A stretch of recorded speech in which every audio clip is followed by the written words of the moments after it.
hurricane wind signal number 2 naman po ang imposed sa Oriental Mindoro, the rest of Occidental Mindoro, Calamian Islands at Batangas sa Luzon at extreme northern portion of Antique, Caluya sa Visayas. Inaasahan na mag-exit si Quinta sa Philippine Area of Responsibility bukas ng umaga. Ingat po kayo dyan sa mga lugar na yan. As of October 25, 2020, ang DSWD po ay meron na pong stockpiles kasama na rito ang food packs at standby funds amounting to more than 890 billion or 890,596,116.79 pesos. That's 890 million. Ang mga ito ay nasa DSWD Center of Office at iba't ibang field offices ng ahensya. Activated na rin po ang quick response teams ng field offices at nakipag-ugnayan sila sa provincial at municipal disaster risk reduction management offices. Kasama sa ginawang pagpaplano ng pamahalaan ang paghahanda sa tag-ulan sa panahon ng pandemya. Naglabas ang National Disaster Risk Reduction Management Council na isang memorandum number 54 tungkol sa COVID-19 preparedness measures for rainy seasons noong Mayo. Ilan sa mga salient points ay ang preparedness planning ng ating mga lokal na pamahalaan.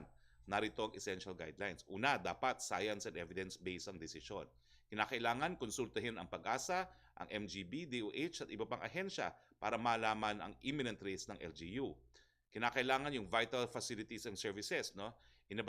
Inabisuhan ang lokal na pamahalaan na i-anticipate at maging handa sa epekto ng tagulan sa vital facilities tulad ng ospital, clinics, local government offices, power and water services.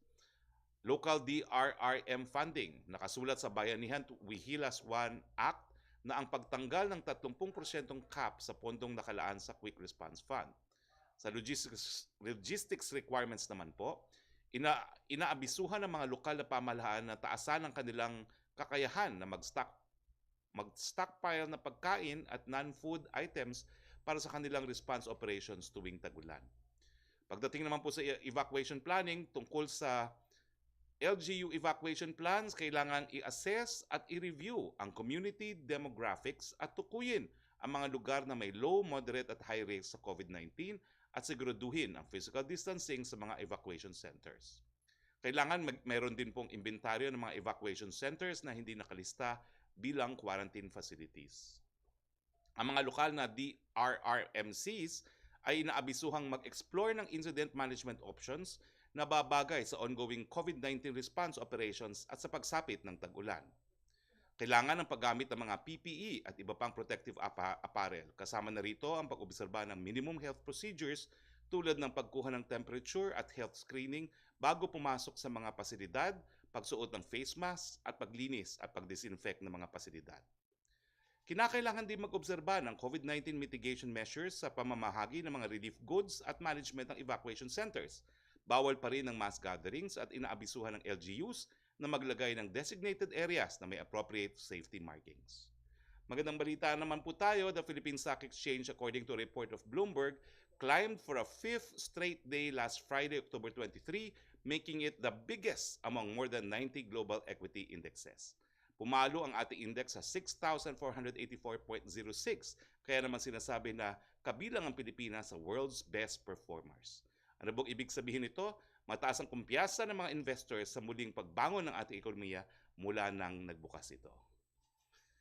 COVID-19 update naman po tayo. Ito po ang ating update ayon sa Johns Hopkins. Higit 42 milyon na po or 42,912,830 ang tinamaan ng COVID-19 sa buong mundo. Meron na pong 1,152,729 katao ang binawi ng buhay dahil sa coronavirus. Nangunguna pa rin po ang Estados Unidos na merong 8.6 milyon na kaso ng COVID-19 at 225,000 deaths.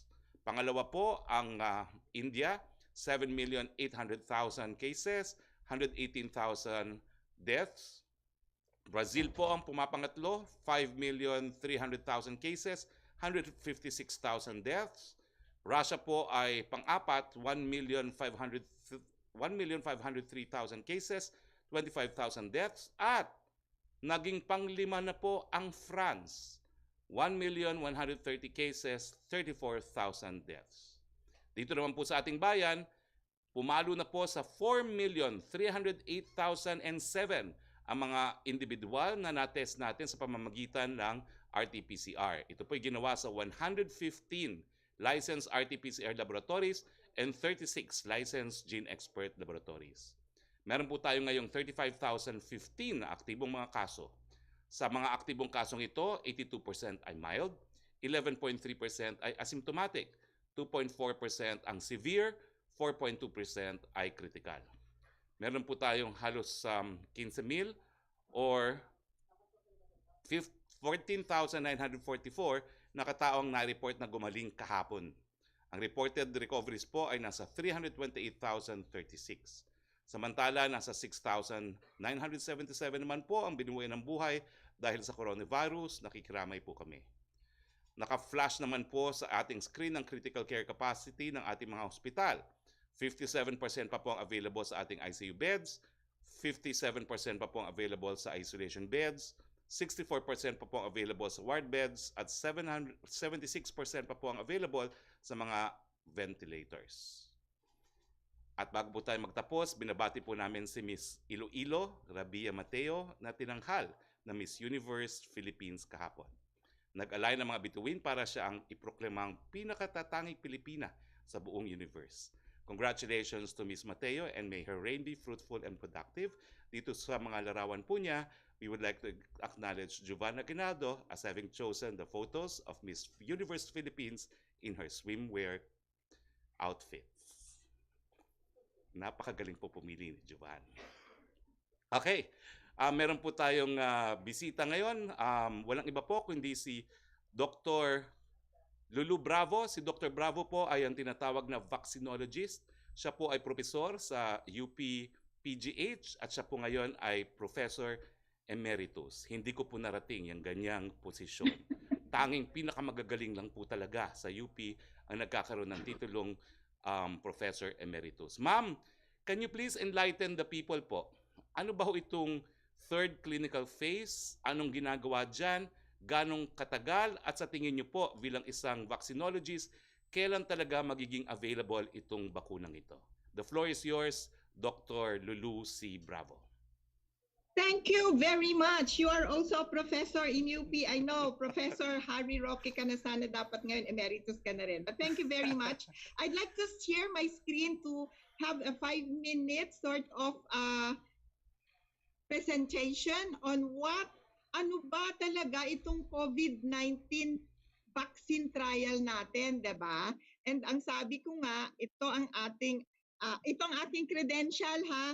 Kasi talaga naman, for 35 years, I've been doing vaccine trial dito sa Pilipinas. At alam mo, napakaganda talaga ng vaccine trial natin mula pa noong 1990s. Tayo ang nag-umpisa. Kinakainggitan nga tayo ng iba nating mga kasamahan sa Asia, sa Malaysia, sa Thailand. Kasi alam mo, magagaling ang ating mga professors at mga scientists dito. And this is my credential, as I said, because right now I'm also engaged in trying to get a COVID vaccine trial dito sa atin sa Pilipinas, di ba? And I was also a vice chancellor sa research sa National Institute of Health ng University of the Philippines. Ito ang pinaka-importante nating isi-share sa inyo ngayong araw na to. This is as of October 20, nakuha ko lang yung slide, and there are now about 200 vaccine under development ng COVID-19 in the whole world. Kagaya nga ng sinabi mo, nagkakaroon ng race ngayon. Talagang unahan sila. Sino ang makakapagbigay ng tunay na safe at effective COVID-19 vaccine sa buong mundo? Right now, out of that, you have 156 na wala pa sa human trial. Nandun pa lang sila sa laboratorio. Ibig sabihin nun, pwedeng sa animal sila gumagawa ng vaccine trial. Nag-i-inject sila ng vaccine sa mga monkeys or guinea pigs or mice. Pagkatapos, i-challenge nila yan ng COVID-19. And titingnan nila kung ilan ang magkakasakit at kung ilan ang mamamatay or ganon. Nasa animals pa lang yan. And there are about 156. Now, if there is a vaccine that has already passed that, di ba? Nakita nila safe, hindi naman nagkakasakit pag binigyan mo ng vaccine na COVID-19. yung mga ganong walang safety concern, pumupunta na yan sa phase 1 human trials. Kumukuha sila ng about 20 to 100 volunteer per vaccine na itatry. Diba?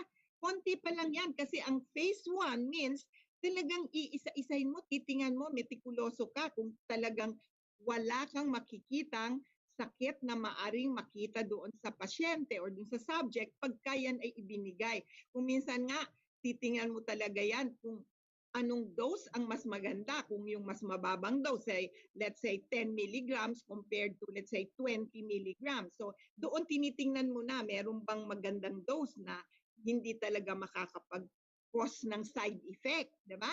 So, pag nakita nila na maganda naman, walang concern na makikita dyan, mukhang safe naman talaga yung vaccine over this, pupunta sila ngayon sa phase 2. And then, itong phase 2, nakita mo ilan na ang nasa phase 2, 'di ba? Ilan ba yan? 13, no? Nakalagay dito. Ang sinasabi diyan, maliban dun sa pag-check. At alam mo yung pag-check ng safety, mga mula 1 buwan yan hanggang 6 na buwan. At pagka tinitingnan mo na sa phase 2, tine-check mo na rin yung dugo nila kung magkakaroon ka ng tinatawag nating antibodies o yung paraan para makaprotect ang iyong katawan sa COVID or sa disease na kailangan niyang i-prevent. Diba? At yun, padami na ang titingnan mong volunteers. Volunteers lahat yan, ha? May informed consent yan. Ibig sabihin, alam ng mga volunteers kung anong pinapasok nila. Ha? Hindi yan basta kukuha ka sa kali at sabihin mo, ito na yung gamitin natin. No way. All volunteers are subject to, sinasabi natin, informed consent. Bawat detalye sinasabi dun sa volunteer kung ano ang gagawin at kung ano ang mga ina-anticipate din na pwedeng mangyari. Now, pag nakita nila na maganda naman ang naging resulta, safe yung vaccine, walang nakitang adverse event, tapos yung bakuna nakapagdulot ng malagandang level ng antibodies na tama lang para maprotektahan yung COVID-19 pag siya ay na-expose doon, pupunta na yan ngayon sa phase 3. And that means thousands of patients ang volunteer na dyan. And then, eto na ngayon. Ang phase 3, maramihan talaga yan. Doon mo na makikita kung pag binuksan niya, pag binigyan ng bakuna, yung isang grupo at yung isang grupo hindi binigyan ng bakuna, ilan doon sa mga grupong nyo ang magkakaroon ng sakit. Kaya medyo matagal to, from 6 months to 1 year ang duration niyan. Diba? Kasi titingnan mo kung usually, yung malaking area na maraming COVID, usually doon ka kukuha ng volunteers. Kasi pag doon ka kumuha sa mga lugar na wala namang COVID, edi hindi ka makakakita ng tunay na efficacy. Yun ang tinatawag na efficacy. Okay, so, ang nangyari ngayon, eto nakita mo, no? 13, ilan yan? 16, kung ilan yung mga nakikita mo na, na volunteers na ngayon, 'di ba? 13, 10. Pero merong 6 na bakuna na for emergency or limited use. Yun yung ginagawa ngayon sa China at sa Russia kasi hanggang phase 2 pa lang yung nagagawa nila, binigyan na agad nila ng approval para gamitin on emergency use or dun sa mga gustong mag-travel sa China, 'di ba? Ginawa na yan, yung Sinovac, nasa CNN report yan eh na $60 nga raw for 2 doses ng Sinovac vaccine nila at sold out. Kasi yung mga tao gustong magkaroon ng travel privileges. Kasi pag nag-travel sila, kailangan may bakuna sila. So ayan, may 6 na yan. Ang dalawa niyan, Russia yata at 4 sa China. Hindi ko lang alam kung ganun ang ano. Pero eto na ngayon yan. And nag-iiba-iba yan araw-araw. Depende kung ilan na ang pumapasok. Okay, ngayon sa atin sa Pilipinas, ano ang nakikita natin? Ako ay nagagalak sabihin sa inyo na meron tayong standard procedures in place for conducting trials here. At ang approval ng ating mga trials, ang final approval niyan ay nasa FDA natin na ngayon ay pinapamunuan ni Dr. Enrique Domingo, 'di ba? Sila ang magbibigay ng final approval para mag-umpisa ang trial. Pero bago sila mag-final approval, dumadaan yung protocol o yung tinatawag na procedure, ano yung binibigay dito sa mga major players na yan. Sino yan? Unang-una yung kumpanya or yung sponsoring industry. Kasi makikita mo naman, iba-iba ang kumpanya. Napakarami nila, 200 ang bakuna. So, andyan yung WHO, yan yung tinatawag nating solidarity trial. Andyan yung China, yung Sinovac. Andyan yung Johnson Johnson, Pfizer, Moderna, Novavax, marami yan. At sila ay kumukuha ng tinatawag na principal investigator. At yung kanilang principal investigator, may institution na ginagalawan yan. Saan sila nakabase, diba? So RITM, UP Manila, MDH, San Lazaro, St. Luke's. At bawat institution may tinatawag na Ethics and Technical Review Board na nagre-review, tinitingnan kung yung bang gagawin dun sa trial na yon safe at pinangalagaan ang mga volunteers. Talagang hinihimay nila yan. Hindi yan basta-basta lang ipapasa. So napaka nitty-gritty yung pag-test at review board na yan. And then at the same time, pinapadala din nung mga principal investigator at nung kumpanya yung FDA nung kopya nung protocol or yung procedure, no? At yan ang ginagawa ngayon ng Vaccine Expert Panel at saka yung tinatawag natin na Single Joint Review Panel na humihingi rin yan ng local representation from the Institutional Review Board. So medyo maraming layer yan, hindi madali yan. Kasi bawat isa dyan, tinitingnan kung ano ang magandang ginagawa nyo. Hindi dapat magkaroon ng bulilyaso yung mga volunteers, especially. The safety of the volunteers must always be paramount. Okay? Ngayon, eto na, yung panghuli kong sasabihin. Ang ating country, wala pang nauumpisahan. Pero ako nakasali na dun sa isang review board. Siyempre, ganun. Ang dami nilang tanong. Binalik ulit yung procedure. Kasi ganun yan eh. Hindi mo aasahan na bigla-bigla lang nilang i-approve yan. Maraming ginagawang procedure para matiyak na talagang safe yung mga volunteer. Pero ito ang gusto ko sanang ipaalam sa ating mga media. Alam nyo, through the 2 years period, ang nangyari, nagkaroon tayo ng tinatawag na vaccine hesitancy. Tayo dito sa parte ng Asia ang nagkaroon ng biggest vaccine hesitancy. Anong nangyari noong 2018? Alam nyo nangyari dyan? Bumagsak ang ating immunization, nasira ang ating immunization program. Marami ang nagkaroon ng measles noong 2019, marami namatay dahil hindi nagpabakuna. At maski ngayon, I can tell you honestly, alam mo, Sir Harry, talagang yun ang nakakasama ng loob. Kasi marami ngayon na nagkakaroon ng hesitancy, even sumali sa trial kasi ang akala nila, baka hindi sila pangangalagaan. Sana naman makita natin na ma-restore natin yung public trust, confidence, at saka yung ating mga trust sa vaccination sa ating mga healthcare workers and institutions. Kaya ako, maski anong oras, tawagan nyo ako. I am ready to educate, communicate, advocate na dapat magtiwala tayo sa ating mga scientists, sa ating mga professors, sabi mo nga, no, professor, scientists, na sila ang gagawa ng magandang paraan upang tayo ay magkaroon ng talagang safe at efficacious vaccine dito sa Pilipinas. And I am sure all Filipino doctors are with me. All the PMA, the board of directors, lahat ng society, nagsasama-sama tayo. We are all in this together para makakuha ng magandang bakuna para sa ating bayan. With that, thank you very much for giving me this opportunity to educate and advocate for COVID vaccine. Thank you. Thank you, ma'am. May tanong lang po ako, no? Naging panauhin namin dito si Ambassador Chito Santarumana, ang ating ambassador sa China. At ang sabi niya, meron na raw pong isang vaccine na natapos na ng 3rd clinical trial sa China at inaasahan nilang mai-issuehan na ng, kumbaga, approval ng FDA nila. Ang tanong ko lang po, ano pong proseso kung itong vaccine nito ay magkaroon ng Chinese FDA approval?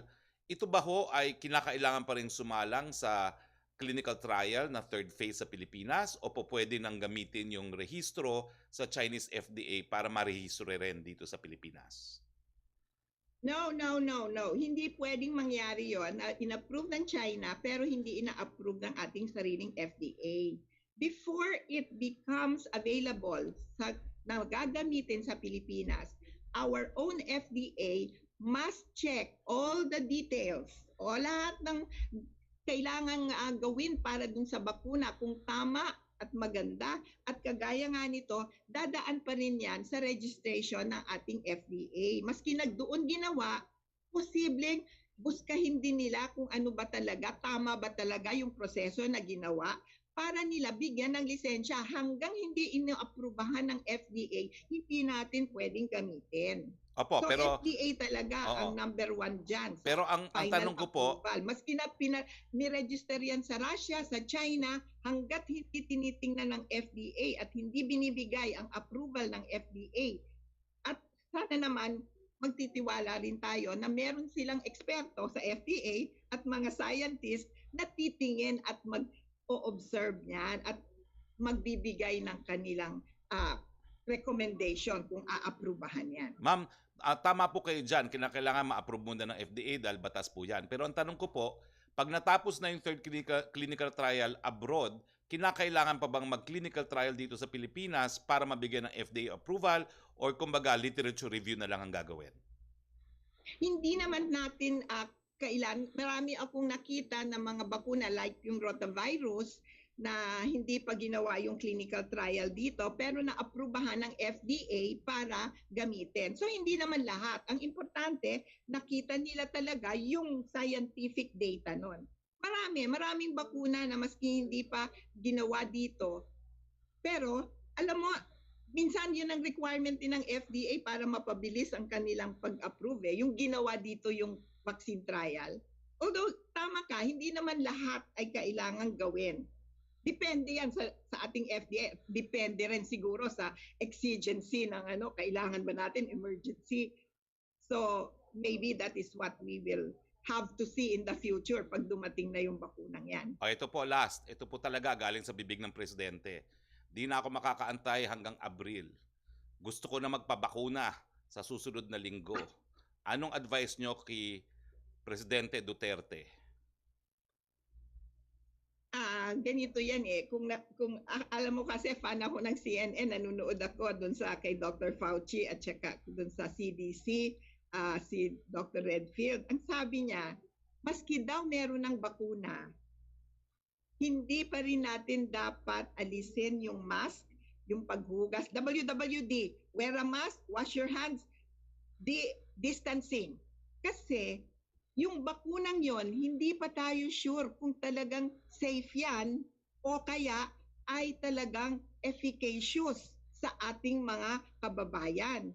So, mas sabi ni Dr. Redfield ng CDC mas pagtitiwalaan niya yung wearing a mask, washing your hands, at saka distancing kaysa yung bakuna at this point.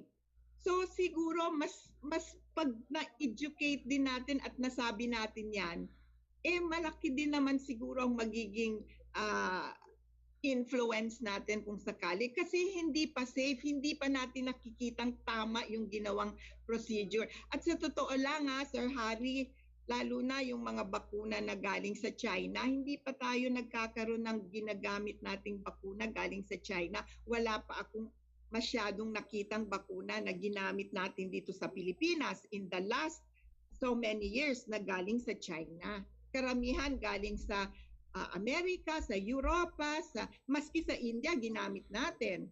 Pero sa China, sa totoo lang, medyo gusto ko talagang makita na maganda ang kanilang studies bago natin sabihin safe na yan para ibigay kay Presidente. Kailangan natin ng Presidente natin na nasa tamang health pero sa ngayon, yung pa rin, WWD, wear a mask, wash your hands, distancing, physical and social, di ba? Thank you very much, Professor Emeritus Lulu Bravo. Baka may tanong po mga media because si Dr. Lulu can only stay till 12:45. Unahin na natin ang tanong ng mga media kay Dr. Lulu. Does anyone have a question? Yusek Rocky para kay Dr. Lulu. Bravo. Yes, yes, Secretary Roque. Good morning. Good afternoon, Dr. Bravo. Question from Ace Romero. Do you think there is a chance that the Philippines will return to pre-COVID-19 setup or the old normal? If yes, when?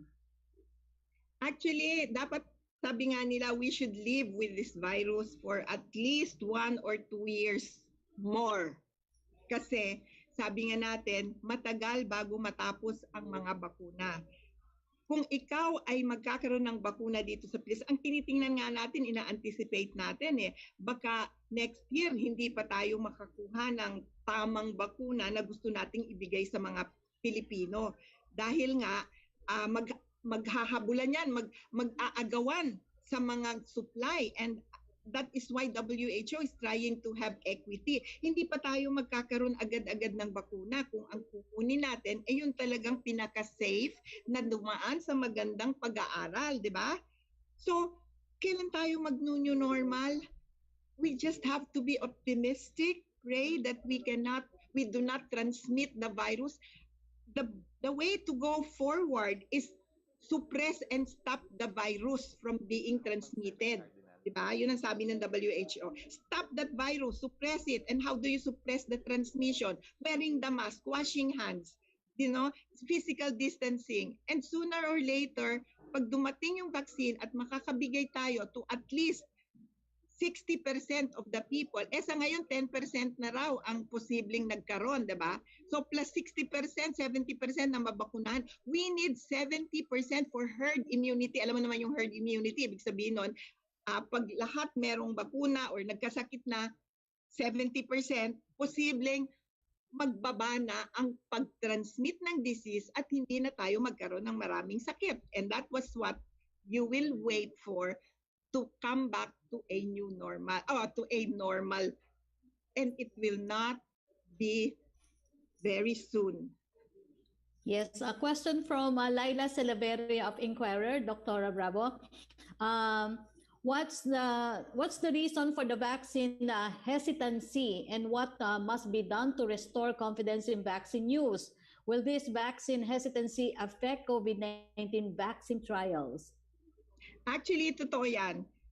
Tayo sa Pilipinas ngayon, ang kinukonsider na highest vaccine hesitancy level. At nung tayo ay mag-COVID, yung low immunization coverage natin, hindi naka-bounce back. Kaya ngayon nagmi-measles and polio campaign ulit ang DOH, di ba? Meron sila ngayon, starting today hanggang November, measles ulit at saka polio kasi dahil mababa pa rin ang immunization coverage, anytime posible tayong magkaroon ng measles outbreak. At yan ay dahilan, alam natin, noong 2015, ang taas ng ating coverage reaching 80%. Ngayon, 50% pa lang. And that is really so discouraging kung hindi tayo gagawa ng paraan para dumami ulit ang mababakunahan ng measles. Kasi anytime pwede yan because of the low coverage. Anong gagawin natin? Magtulong-tulong tayo. Dahil yun nga sabi ko dun sa slide ko, the doctors are trying to unite and restore vaccine confidence. Kaya nga ako, maski anong oras tawagan nyo ako, basta ang pag-uusapan natin ay mag-communicate tayo ng tamang pamamaraan. I can talk for hours about why we did have a vaccine hesitancy. Nag-umpisa yan sa Dengvaxia. You know all that. Lagi nyo akong tinatanong kung minsan pag nasa conference ako. Yan ho bang COVID? Magiging Dengvaxia? Sabi ko maling tanong yan dahil ang Dengvaxia ay isang magandang bakuna na dumaan sa mga proseso at walang namatay nung binavaccine trial ang Dengvaxia. Dumating yan sa Pilipinas as a good vaccine. Pero alam nyo na naman ang nangyari, ang Dengvaxia ginagamit sa 22 bayan na merong malataas na or merong presence of dengue. Ang Pilipinas ang may pinakamataas na dengue dito sa parte na ito ng mundo. Kailangan natin ng bakuna. We have actually appealed that this be given back to the Filipinos. But anyway, I will not talk about that. Ang gusto ko lang malaman para mag-demand tayo. Kaming mga doktor, gusto namin magkaroon tayo ng tinatawag na National Immunization Technical Advisory Group or NITAG na magiging pader natin para makagawa ng magandang desisyon tungo sa ano bang bakuna ang dapat gawin, dapat hindi gawin. Well, gawin din kasi hindi pa tayo gumagawa ng vaccine. Anong bakuna ang dapat nating ilagay sa ating mga tao dito, sa ating mamamayan? Sino ang uunahing bigyan ng bakuna when a COVID vaccine is here, even for dengue? Ang tinatawag doon ay NITAG, N-I-T-A-G, National Immunization Technical Advisory Group, which is independent of the Department of Health. These are composed of multidisciplinary scientist people. Yun ang dapat nating makita kasi yun ang makakapagbigay ng kompidensya ng ating mga tao na ang nagdidesisyon ng kanilang bakuna ay yung talagang mga scientists, mga academician, mga merong talagang, sabi nga ni Sir Harry kanina, diba? Yung nag-aaral talaga tungkol sa bakuna at merong karapatan para maging eksperto sa decision making. Diba? NITAG, actually, nai-propose na namin yan sa Congress at sa Senate para makakuha tayo ng ganitong NITAG. Sabi nga namin, sana si Sir Harry, pwede bang magkaroon tayo ng parang ganyan, presidential order na you can have an independent multidisciplinary. Sa Amerika, yan ang ginagawa 15 people vote to put a vaccine in the National Immunization Program. Yung ACIP, you can Google it, American Committee on Immunization Practices. Nagbobotohan sila. Talagang meron silang mga expertise para gawin ang tamang desisyon. Yes. So yun lang. Sana in the future we can have that. A question from Celerina Monte of Manila Shimbun. Ito po ang tanong niya sa inyo. You earlier indicated that Philippines, especially President Duterte, should be careful with Chinese COVID-19 vaccine. Should we also be cautious with the Russian vaccine? Does it mean we should rely more on US-developed vaccines, if ever? Well, the thing is, we should rely on the scientific data that will be produced. Hindi ko naman sinasabing masama yung Chinese vaccine. Ang sinasabi ko is until such time that we can see and the experts will be able to really hihimay-himayin yan. Titingnan nila maganda ba talaga yan. Now, as of now, I know for a fact that ang advance in phase 3 studies yung Pfizer at Moderna at even the people there at CNN, pag nakikinig ka, yun talaga ang may magandang transparent, di ba? We need to be transparent. Di ba? Tinitigil nga nila yung kanilang test pag may nakita sila na medyo hindi maganda, unexplained illness. Di ba? Tinitigil nila temporarily and then iimbestigahan and then they will decide kung continue kung yung sakit nun hindi naman related to the vaccine. That is also what we do in clinical trials. Ini-stop o tinitingnan muna, iniimbestiga pag may nangyari sa pasyente. Hindi yung basta sige, bigay ka lang ng bigay, and then pagkatapos mo, yun you need the expertise, you need the science, you need the data to be able. And right now, the more advanced vaccine development is the Pfizer with the genetic mRNA, di ba? At saka yung Astra, Johnson's & Johnson's. They have already come up with almost 30,000 participants as volunteers. Volunteers yan hindi yung binigay mo lang yung vaccine tapos hindi mo ipa-follow up. Ang importante sa volunteers, nafa-follow up sila. Nakikita mo weekly kung sila ay nagkakasakit o hindi. Ganyan ang clinical trial. Hindi mo basta i-inject and then papawalan mo na. No way. You do that every week. I-check mo yung pasyente. Kaya maganda rin na mag-volunteer kasi naaalagaan ka talaga at na-protektahan ka pa kung effective yung vaccine, di ba? So I will enjoin every frontliner, yung mga malaki ang risk, to really join the volunteer, to be a volunteer sa COVID vaccine. Kami, aalagaan namin kayo. Last question na lang po from Heidi Sangpang. Sang-ayon ba si Dr. Lulu na magtalaga si Pangulong Duterte? Kung sang-ayon ba si Dr. Lulu na magtalaga si Pangulong Duterte ng vaccine czar? Well, natin sasabihing vaccines are, pwedeng, kumbaga, siyempre, merong chair, diba? Pero a National Immunization Technical Advisory Committee can form a whole group of multidisciplinary scientists and doctors. Meron diyang epidemiologist, meron diyang pediatrician, meron diyang infectious disease, microbiologist, pharmacist, meron dyan na public health person, meron diyang even nurses, meron diyang housewife. Parang nakikita mo yung gamot of, yung mothers na medyo may alam din at nag-train tungkol sa bakuna. Yung grupong yon, okay? And this is called NITAG.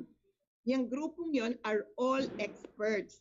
Meron siyempre chair yan, di ba? Lagi namang may chair. Di man pwedeng wala. In fact, may structure yan. Pero when you make a decision, it is a decision of a whole group of people, not just one person. That is the essence of this. That this is a big decision that is done by real scientists and experts. Yun lang. Okay.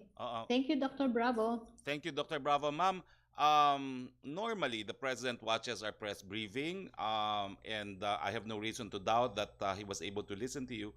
But just in case hindi po niya napanood tayo, if I could ask you to do a video recording, mga 5 minutes, on what you want to propose to the President in view of one vaccine SAR. And I assure you that it will reach him tonight, no, when we meet. So if you can send me po your video message to the President, and we will submit it to him tonight. Thank you. I will do that because for the longest time, in fact, I think as early as 2010, we already proposed this. 2010, actually. We proposed that a NITAG that is really a decent one, that will be independent, multidisciplinary, be done so that hindi tayo magpuput ng blame kung kani-kanino. Diba? Okay. Ganun ng Amerika, ganun ng Thailand, ganun ng Singapore. Ang daming mga progresibong country sa bakuna ang merong ganyang tinatawag na NITAG. Sa Pilipinas, medyo sabi nila may immunization committee pero hindi namin nakikita talaga yung the actual function being done by a NITAG. Okay, na independent sila. Okay. Thank you. I shall await your video recording po just in case the President did not watch us now. But normally po, he does watch. So thank you very much, Dr. Lulu Bravo, and we hope we can count on your support again. I hope you can appear again before this presidential press briefing. Magandang umaga po, Dr. Lulu Bravo. Thank you very much. Thank you for having me. Thank you po. Bago po tayo pumunta sa Q&A, I have a copy of the DOJ opinion addressed to Attorney Dante A. Hiran. Ang DOJ opinion po says, wala pong impediment na makipagkasundo ang PhilHealth sa PNRC to provide delivery of health services gaya ng COVID testing. According to the opinion of the DOJ, under Section 6, Service Coverage of RA number 11223, yung ating batas na isinulong po, Universal Healthcare, meron pong kapangyarihan ang PhilHealth na makikontrata sa kahit sinong healthcare institution, professionals, other persons, judicial or natural, regarding delivery po of health services. Sa second issue naman po, yung kung po pwede ba yung nangyari na nagkaroon ng advance payment sa PhilHealth. Ang sabi po ng Secretary of Justice ng DOJ, I will quote, with respect to the advance cash payment of 100 million pesos, the advance cash payment requires approval of the President of the Philippines. It is not clear from the documents submitted to us whether such authority had been obtained. Nonetheless, even if the PHIC failed to get such approval prior to remitting the amount to the PRC, we are of the opinion that such may still be obtained post facto. So pwedeng kunin pa rin po ang approval ng ating Presidente. Ito po yung pinaka-importante. Payment of PRC billings. Basahin ko na lang po. Baka magkamali kung hindi ko basahin. As regards your query on whether the PHIC is legally obligated to immediately pay the PRC billings, We regret that we cannot give an opinion on the matter since there are no facts given on which we can base our opinion, particularly on the completeness of the requirements and compliance with accounting and auditing rules and procedures. So ang pinag-uusapan po ngayon, dapat bang bayaran ng buo or partial? Ang sabi po ng DOJ, they cannot render an opinion because this is subject to completeness of requirements and in compliance with accounting and auditing rules and procedures. Ano pong update? Habang wala pa pong kasunduan na magtutuloy ang Philippine National Red Cross sa pagbibigay ng COVID-19, gumagawa naman po ng hakbang ang DOH. Nakikipag-usap po sila ngayon as we speak now to 8 private labs to assist our OFWs and returning Filipinos dahil hindi naman po pwede na maantala ang pag-uwi ng ating mga OFWs and returning Filipinos. Now, we go to Joyce Balancho, please, for our open forum. Joyce? Yes, good afternoon, Secretary Roque. Is the President still in Davao City where he is monitoring ito nga pong effects ng Typhoon Quinta, and what are his orders to our calamity response? Well, yes, he is in Davao. We will not be able to join the President because the airport of Davao was closed to all incoming flights. We will proceed with our meeting with him via Zoom at inaasahan pa rin po na magre-report ang ilang miyembro ng gabinete, lalong-lalo na po dito sa quarantine classifications, no? Well, binasa ko lang po kanina kung ano po yung naging guidelines ng NDRMMC sa lahat ng lokal na pamahalaan. Mag-preposition na ng relief goods, magkaroon na ng evacuation centers kung saan susundin ang minimum health standards, gaya na pagsuot ng mask at ng face shields. At meron din pong reminder ang NDRMMC sa lahat ng lokal na pamahalaan. Lahat po ng mga sintomas, kinakailangan i-isolate po sa mga evacuation centers. Pero hindi po kinakailangang i-test ng PCR. Alright, so pwede pa natin ma-expect later si Pangulong Duterte, he will be announcing the new quarantine classifications for November? Yes, in fact, I can confirm that at 10 a.m. today, the IATF started their meeting. Baka hindi pa po natatapos ngayon. Pero in the meeting, a recommendation was made already by the technical working group that normally does the recommendations to the President on the quarantine classifications. All right, sir, ang Presidential Anti-Corruption Commission said that they will submit to the President the list of lawmakers who are allegedly involved in the corruption inside the DPWH, but the PACC said they will leave it to the President if he wants to name these lawmakers in public. Is the President willing or is he planning to name these lawmakers? Iwan na po natin yung desisyon na yan kay Presidente. Sa aking pagkakaalam, wala pa pong nasusumite ang PACC kay Presidente as of now. Okay, last na lang po for me, Secretary, follow up dun sa opinion ng Department of Justice kasi dalawang lawyers from PhilHealth reported to the PhilHealth Board na ito nga daw po memorandum of agreement between PhilHealth and the Philippine Red Cross was highly irregular and it provided preferential treatment allegedly to the Philippine Red Cross at hindi daw po mandated ang PhilHealth to pay for COVID-19 testing, and the giving of advance payment to PRC ay illegal disbursement and malversation of public funds. So how will this affect the payment of PhilHealth to Red Cross, or yung DOJ opinion na rin po ba ang susundan mismo ng PhilHealth? Well, PhilHealth as a member of the executive branch of government should legally heed the opinion of the DOJ, subject to the caveat, of course, that only the courts can say with definiteness whether or not there will be criminal responsibility, because that is a judicial function already. But I think the men and women of the PhilHealth Board can already be accorded the defense of good faith because they waited for a legal opinion from the DOJ, and the DOJ said there is no infirmity when they entered into the MOA. But ang DOJ po said they cannot issue an opinion whether or not it should be paid because it should be subject to completeness of requirements and, of course, subject to existing accounting and COA rules. All right, thank you, Secretary Roque. Thank you po. Yusek Roque. Thank you, Joyce. Yes.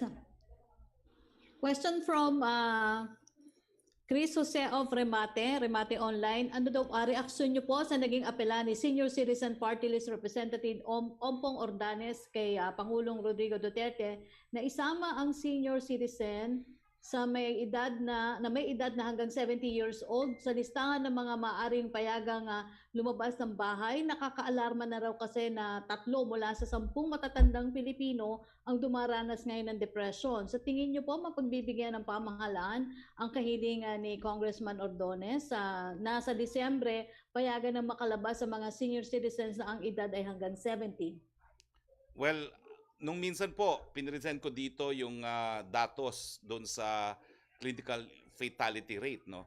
At lumalabas po talaga na napakataas po talaga ng fatality rate mula po sa mga 66 hanggang 80. Sila po talaga yung namamatay dahil sa COVID-19. So para rin po ito sa kabutihan ng mga senior citizen na pwede naman po silang lumabas para kumuha ng essentials at para magtrabaho kung sila yung nagtatrabaho. Pero as a matter of general rule, kinakailangan po homeliners muna po sila. Although sa Boracay, pwede sila magpunta kasi wala pong age restriction ng pagpunta ng Boracay. Ang second question po niya, may suggestion po si Senate President Pro Tempore Ralph Recto sa Malacanang na magtalaga ng vaccine SAR para matiyak daw na mababakunahan ng 110 milyong Pilipino sa oras na maging available ang COVID-19 vaccine. Sinabi pa na ni Senator Recto na ang vaccine SAR daw ang makakalutas ng importation to injection challenges, lalo pa ang mga mayayamang bansa na nag-finance ng development ng COVID-19 vaccines ang unang makakakuha ng supply. Sino sa tingin niyo po ang karapat-dapat na maging vaccine czar? Alam niyo po, the suggestion is very well taken. In fact, 2 months ago, I recall na si Presidente may tinalagang vaccine SAR. Kaya nga lang po, yung natalagang vaccine SAR is hesitant when I asked him if I could remind the public that he has been designated as vaccine SAR kasi baka hindi na raw po naalala ni Presidente, so he would like to wait for the President to make the announcement anew. Pero malinaw po yan, yung vaccine SAR, as Senator Recto said, is to make sure na meron tayong capability to import and distribute, no, including provision for cold storage. Pero as far as yung regulatory approval naman for the use of vaccine, si Dr. Lulu Bravo just recommended that it be left to a body para hindi lang isang tao ang nagdidesisyon. Thank you, Secretary. Thank you. Punta naman tayo kay Trish Terada, CNN Philippines. Hi, good afternoon, Secretary. Sir, related question po doon sa vaccine czar. Kasi nga po nabanggit po ni Senator Recto na yun nga may provision sana for the logistics, katulad po nitong cold storage. Mabilis na, sir, no? Tama po ba nasimulan na po itong pag-aayos for cold storage, kagaya ng nabanggit niyo before? Opo, the ball is rolling. Ang DOH naman po may sapat na kakayahan at track record sa pagdidistribute ng mga bakuna. Pero siyempre po, in the next briefings, in fact, it was our intention to present someone from the private sector to discuss the logistics of importation of vaccine that requires sub-zero storage. No? So lahat po yan ay in process now as we speak dahil alam naman po natin anytime at least one company in China will be given the counterpart of an FDA approval. Secretary, on another topic, din naman po sa issue ng red tagging. Sir, considering na iniisip po ng mga otoridad yung kapakanan ng personalities o individuals na maiwas sila sa pag-take advantage ng mga kinoconsider ng pamahalaan na kalaban, does Malacanang support the behavior of law enforcement authorities to call them out publicly? Kailangan po ba talaga i-name tong mga personalities or ipadahayag tong mensahe nila publicly? Hindi po ba pwedeng gawin to privately na hindi sila nare-red tag? The President has spoken through Secretary Delphine Lorenzana when he warned both police and military authorities to be very careful in red tagging. In fact, ang suggestion nga ni Secretary Lorenzana is no need to publicize kung sino mga suspected communists, just do their job without publicity. Keep quiet. Yan po ang polisiya na sinabi ni Secretary Lorenzana, which he made for and in behalf of the President. Kumbaga, sir, the Malacanang understands yung concern ng mga ordinaryong mamamayan that somehow it would create a chilling effect among everyone else kung patuloy pong gagawin ito publicly. Ang sabi po ni Secretary Lorenzana, huwag kayong mag-red tagging kung wala kayong sapat na ebidensya. At manahimik na lang. Kung meron kayong pinagkihinalaan, proceed with your surveillance, and if you have evidence, then file the appropriate criminal complaint. Salamat po, Secretary. Thank you, Trish. Yusek Roque, please. Secretary, question from Rosalie Cos of UNTV. Ano po ang IATF policies regarding sa paglikas kapag ganitong may bagyo at may kalamidad na kasabay ng pandemya sa mga taong pupunta po sa evacuation centers? Sasailalim ba muna sa antigen testing bago papasukin or may nakabukod na facility para sa mga taong suspected na may COVID-19? Alam niyo po, the IATF cannot decide for the NDRMMC officers and officials on the ground. No? They know what is best on the ground as of now. So ang guidelines lang po na in-issue ng NDRMMC includes kinakailangan merong preemptive evacuation, kinakailangan merong mask, shields at saka physical distancing sa mga taong nasa evacuation centers. Kinakailangan wag dadalhin ang mga evacuees sa mga facilities na ginagamit as quarantine sites. Kinakailangan pre-identified and prepared ang evacuation centers na nasa management ng mga LGUs at yung nga pong mga merong symptoms, no matter how mild, should be isolated from the rest of the population who are being evacuated. Yung second question po ni Rosalie Cos, on distance learning, ano ang plano ng pamahalaan para sa mga kabataang maapektuhan ang home learning bunsod ng kalamidad, walang internet at kuryente, kung worst, nawalan po ng tirahan? Well, una po, no, modular po tayo. Hindi po tayo principally internet-based, no? We are modular. So ang importante po, ang mga magulang habang may bagyo, siguraduhin nyo po na kung po pwede mag-aral ng mga bata, pag-aralan yung binigay na modules. Tapos meron pong order ang ating Secretary of Education na lahat po ng mga division ay mag-coordinate with each other. Kailangan mag-provide din ng psychosocial counseling sa mga estudyante. Nananawagan tayo sa DICT na i-monitor po ang performance ng ating internet providers. At sa ngayon po naman, tuloy ang learning dahil modular naman po ang ating piniling mode of alternative learning sa mga panahon ng pandemya. Thank you, Secretary. Thank you very much, Yusek. Melo Acuña, please. Magandang tanghali po, Secretary. I hope you enjoyed your Sunday. Maganda yung event nyo kahapon.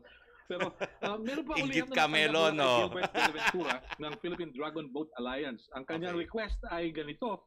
Kung napayagan na raw po yung basketball at yung sabong, baka raw po pwede na silang payagan sa kanilang pag-iihersisyo at pagsasanay sa Dragon Boat.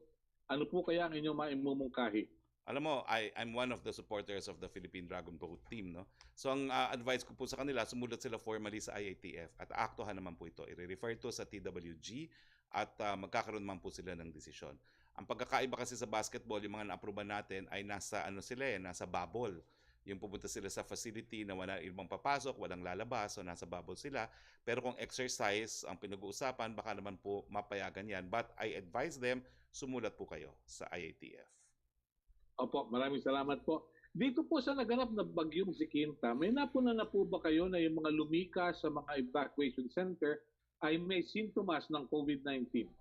Well, wala pa pong kaming report na nakukuha, bagamat ang guidelines nga po is kahit mild ang symptoms, i-separate na natin sila, no, sa evacuation centers. In other words, merong dapat isolation facility sa mga evacuation centers. Opo, may iba po ako. Ito po yung aking huling concern for the day. May liham po yung embahada ng Brazil sa Department of Foreign Affairs, copy-furnished ang Department of Agriculture. May kinalaman po ito doon sa pagbabawal ng pagpasok ng manok mula sa Brazil. At tila, kung di ako nagkakamali, merong, hindi naman pagbabanta, pero mungkahi na baka sakaling makarating sa WTO ang kanilang agam-agam. Ano po kaya ang inyong masasabi dito? Sa ngayon po, wala akong nalalaman sa isyong yan. Hindi ko po alam ang tungkol sa liham na yan. So pagbibigay alam ko po sa Department of Agriculture. At yung kanilang banta naman po sa WTO, bring it on. We have proven competence po pagdating sa WTO litigations. Salamat po. Thank you. Thank you. Yusek Roque, please. Yes, question, Secretary, question from Rose Novenario of Hataw. Una niyang tanong, tama po ba ang naging desisyon ni Education Secretary Leonor Briones na ginawang prioridad ang pagbili ng 254 units na Mitsubishi pickup sa halagang 1.4 million pesos bawat isa sa panahon ng pandemya? Alam mo, Rose, uulitin ko yung mga nasabi ko na tungkol din sa white sand, dolomite sa Manila Bay. Lahat po ng napro-procure sa taong ito, matagal na po yang nasa drawing board. Itong pagbili po ng transportasyon ng DepEd, 2016 pa po yan na-identify na pangangailangan ng DepEd at ngayon lang po yan nabili nga, no? Pero yan po included sa 2019 budget. So hindi po yan dinesisyonan sa panahon ng pandemya. Bago pa po dumating ang pandemya, na-aproba na po yan ng budget na yan. At itong mga sasakyan naman po ay ginagamit po para sa mga DepEd engineers, yung gumagawa ng classrooms, yung disaster inspection, module distribution, no? At saka ginagamit din po yan ng field offices at saka ng mga iba pang mga opisyalis ng DepEd, no, na importanteng makaikot sa panahon ng pandemya. Ang second question niya, Secretary, ilang buwan na lang ay matatapos na ang termino ng Administrasyong Duterte pero hindi pa rin nababayaran ang mga benepisyo ng mga obrero ng state-run broadcast networks gaya ng IBC 13 at PTV4. Hindi natutupad ang wage hike alinsunod sa kanilang Collective Bargaining Agreement o CBA. Ano ang gagawin ng palasyo para aksyonan ito ni PCOO Secretary Martin Andanar? Siguro, Yusek Roque, as Yusek of PCOO, you'll be in a better position to answer that. Thank you, Secretary. Thank you po. Joseph Morong, please, of GMA. Anyway, sir, okay. Natawa Questions ka about dyan, the president first. Joseph, the president is in Davao. Since when and why is he in Davao?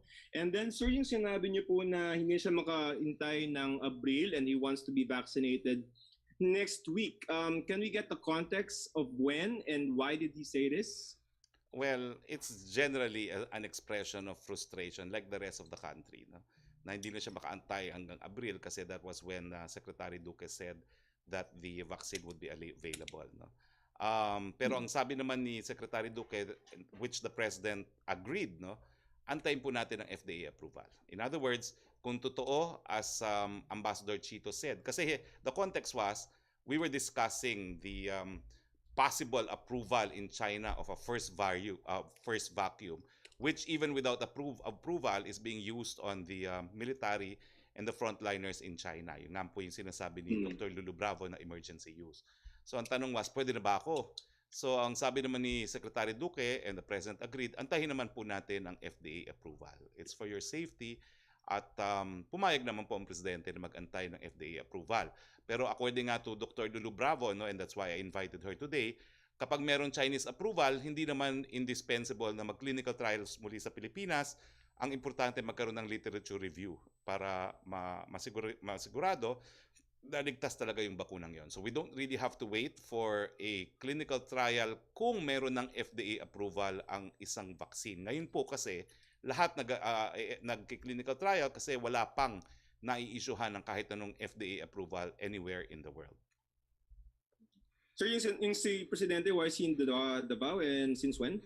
Because he's been in Manila for 3 weeks already, no? So parang may pattern naman ngayon, no? Na 3 weeks in Manila, 1 week in Davao. Okay. Sir, yun pong sa PhilHealth, short question, mukhang hindi magkakabayaran based on what the DOJ said. Hindi magbabayad? As we speak po, the DOH is in consultation with 8 private labs with equivalent capacity to the testing being done by Philippine Red Cross, and they were all assured by PhilHealth, number one, the funds are there.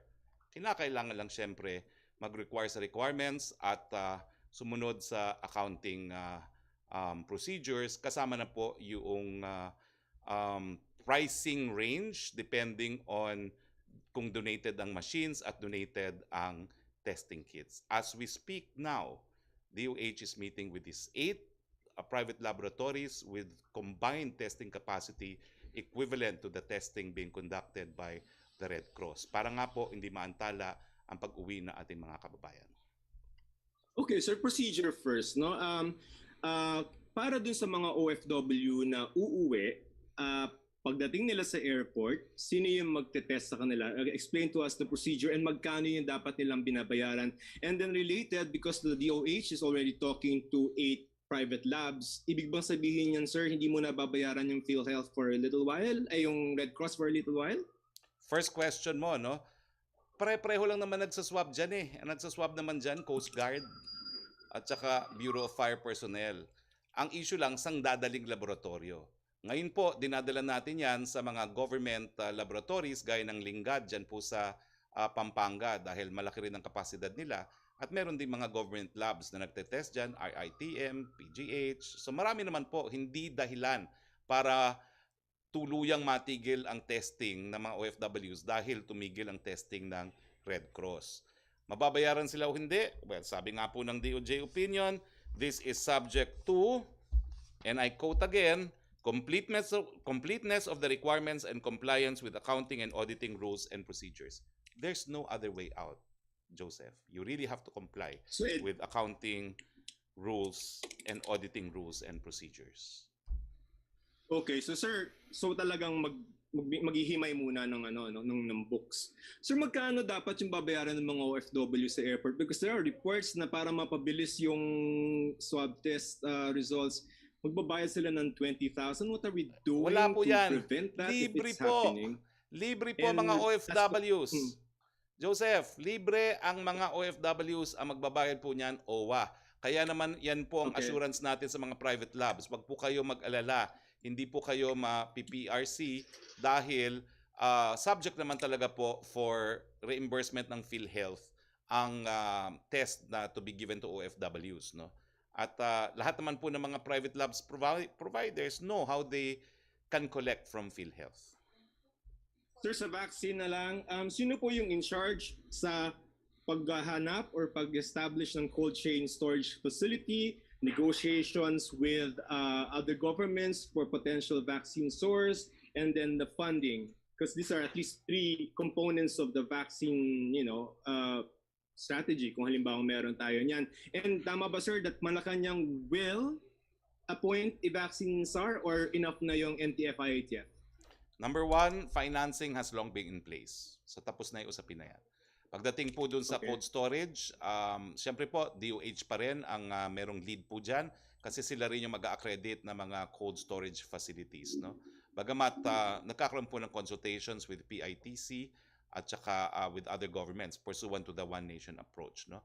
And number 3, the concept of a vaccine SAR na tututok doon sa importation at saka doon sa logistics has been discussed. In fact, 2 months ago the president designated one, kaya lang ayaw magpa-announce ng taong yon until the president reiterates na dinesignate nga siya, no? At pang-apat po, it's a whole nation approach po, no? Ang mga ambassadors natin in the different countries that are developing vaccines are proactive in ensuring and negotiating with the companies that we will have a just share of the vaccine once developed. All right, sir. Thank you for your time, sir. Thank you, Joseph. Yusek Roque, please. Question from Sam Medenilia. Is there an existing price freeze on some basic goods after President Duterte decided to extend the state of the national calamity up to next year? If there is no longer any price freeze, is the government considering implementing it again while the state of national calamity is still in effect? Okay. Alam niyo po, merong maximum kasi na period when we can impose price freeze, no, which is 60 days upon declaration of calamity, emergency, and other circumstances, no. Hindi naman po pwede na i-impose ito paulit-ulit, no. Maski na-extend na yung declaration of state of emergency nung Setyembre for another 6 months. For the time being po na napaso na yung price freeze, meron po tayong suggested retail price ang pinatutupad by way of price ceiling. Ito po ay minomonitor ng DTI at ang mga lalabag meron din pong ipapataw na kaparusahan. Opo, ang second question po niya, after po mag-disclose na po ang DOJ na position regarding po sa loan payment for Philippine Red Cross, may timeline na po kaya ang government kung kailan mababayaran ang first half ng nasabing utang at saan din po kukunin ang pambayad sa nasabing utang? In fairness po to PhilHealth and this was in fact relayed to me by no less than Executive Secretary Medialdea, we're willing to pay 50% right now. Pang pagkakaintindi ko po, ayaw pumayag ng PNRC until it is full payment. But if they accept 50% right now, babayad po sa kanila 50%. Pero syempre po, dapat ituloy naman ang testing. Okay. Ang third question po niya, kinukonsider po kaya ni President Duterte ang proposal to create a task force to investigate rice smuggling? If yes, which agency po ang magli-lead ng task force? Hindi ko pa po alam kung mag-create siya ng task force kasi pagdating po sa rice smuggling, nagkaroon na tayo ng liberalization. So that's a big discouragement for those who will smuggle kasi legal na po ang pagpasok ng bigas. Dati-rati po na kinakailangan may authorization for importation coming from NFA, napakataas po ng temptasyon, no? Kasi napakahirap po ng proseso. Pero ngayong na it's been liberalized, I think hindi na po masyado problema ang smuggling ng bigas dahil meron na pong taripa na babayaran at ang taripa naman po pupunta rin sa mga ating mga magsasaka. Thank you, Secretary. Thank you. We'd like to welcome for the first time MJ Bianca Flor of Daily Tribune, please. Wala kang audio, MJ. MJ, wala kang audio. Wala pa ring audio. Wala ka pa ring audio. Good afternoon po. Yes, good afternoon. Ikaw pala si MJ. Palagi kang binibilin sa akin ni editor mo, si Mr. Fernandez. Oh. Yes, go. Sir, my question po is about the PBA bubble because a basketball player tested positive for COVID-19 inside the bubble. So my question, sir, is will the IATF probe possible violation or breach of protocols inside the PBA bubble po? This has been addressed by both the PBA and the BCDA. No? In isolation po yung nag-develop ng coronavirus at saka in isolation din po yung those with close contact. No? Pero the bubble is still intact po. It just so happened. No? Pero manageable naman po ang situation because of the existing bubble. So tuloy pa rin po yan. So a probe is no longer needed, Secretary? Hindi na po dahil sila po ay nag-contact tracing at ilan lang naman po sila dyan. So madali ang contact tracing. Okay po. Follow up ko lang po yung question. How will the government address ito nga pong reports that some Filipinos upon their arrival at the airports are being charged for COVID-19 tests which are supposedly free? Ano pong hakbang ang gagawin natin dito to Linawin address ko this po, matter?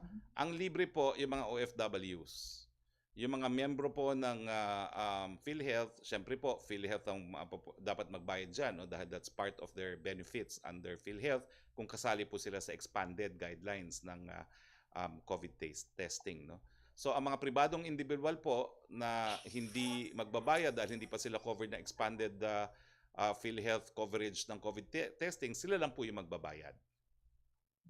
Pero kung mga OFWs po, libre po sila.